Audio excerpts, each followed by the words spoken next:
Bonjour à chacun et chacune. Aujourd'hui, je vous reçois plutôt dans notre salon parce qu'il y a décidément trop de vent dehors.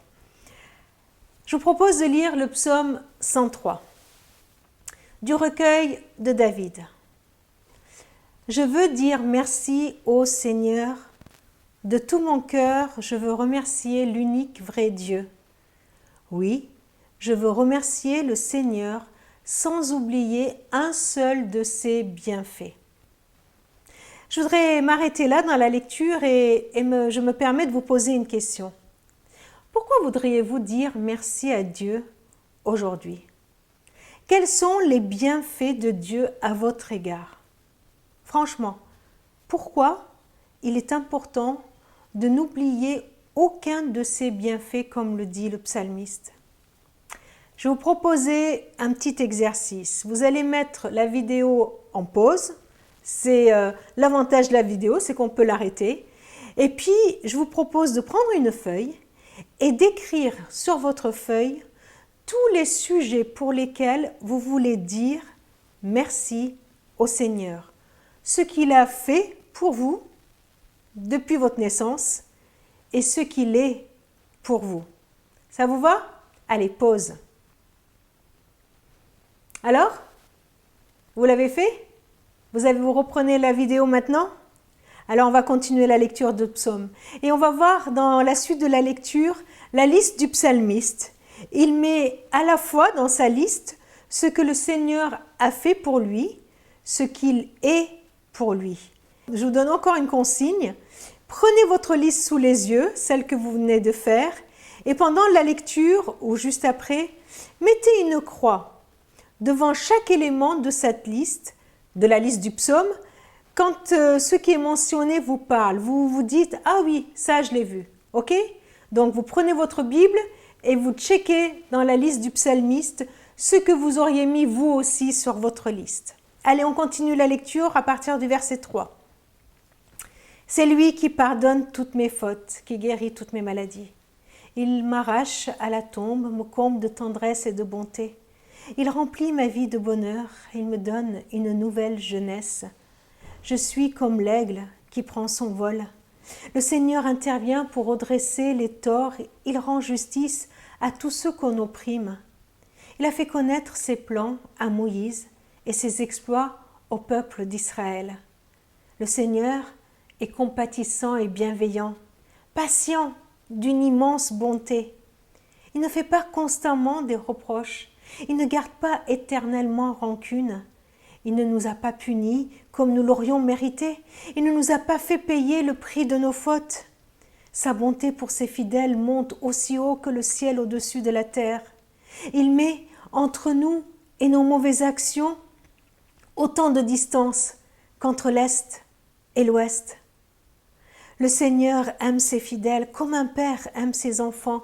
Il sait bien, lui, de quoi nous sommes faits. D'un peu de poussière, il ne l'oublie pas. La vie de l'homme fait penser à l'herbe, comme l'herbe des champs qui commence à fleurir, mais périt dès que passe le vent brûlant. La voilà, disparue, sans laisser de traces. Mais la bonté du Seigneur pour ses fidèles dure depuis toujours et durera toujours. Sa loyauté reste acquise aux enfants de leurs enfants. S'ils respectent les règles de l'alliance et pensent à faire ce que Dieu a commandé. Le Seigneur a dressé son trône dans le ciel. Il règne sur tout ce qui existe. Remerciez le Seigneur, vous ses anges, qui de toutes vos forces faites ce qu'il dit et lui obéissez au premier mot. Remerciez le Seigneur, vous, l'armée de ses serviteurs, qui accomplissez tout ce qu'il désire. Remerciez le Seigneur, vous tous qu'il a créés, où que vous soyez dans son empire. Et moi aussi, je veux dire merci, Seigneur. J'aimerais revenir juste sur 2 versets. Le Seigneur aime ses fidèles comme un père aime ses enfants. Il sait bien, lui, de quoi nous sommes faits, d'un peu de poussière. Il ne l'oublie pas. Le Seigneur nous connaît. Il connaît notre faiblesse, nos limites, nos insuffisances, nos incohérences. Il connaît notre fatigue, notre lassitude, notre impatience. Et face à ce qu'il connaît de nous, il dit qu'il nous aime. Comme un père parfait, aime ses enfants. Voilà qu'il nous dit que le lien qui l'unit à nous est indestructible. C'est pourquoi, tout en nous connaissant parfaitement, en nous aimant personnellement, il décide de faire encore et encore tout ce qui est décrit dans ces versets. Je vous propose de relire encore la liste du psalmiste pour dire au Seigneur merci pour tout ce qu'il a déjà fait pour vous. Pour lui dire aussi, tu vois Seigneur, dans cette liste, il est dit que c'est toi qui remplis ma vie de bonheur. Et tu vois, aujourd'hui, je n'ai pas l'impression que ma vie soit remplie de bonheur. J'en ai encore besoin. Tu vois, dans sa liste, le psalmiste m'a dit que tu nous pardonnes. Eh bien, j'ai besoin que tu me le fasses encore aujourd'hui. Il a dit dans sa liste que autant l'Est est loin de l'Ouest, ainsi tu éloignes nos péchés. J'ai besoin que tu éloignes de ma mémoire tout le mal, toute la culpabilité que j'ai fait, le mal que j'ai fait. Venez, transformons en notre tour en prière notre propre liste. Merci Seigneur pour tout ce que tu es pour moi et pour ce que tu as fait pour moi. Seigneur, merci parce que quand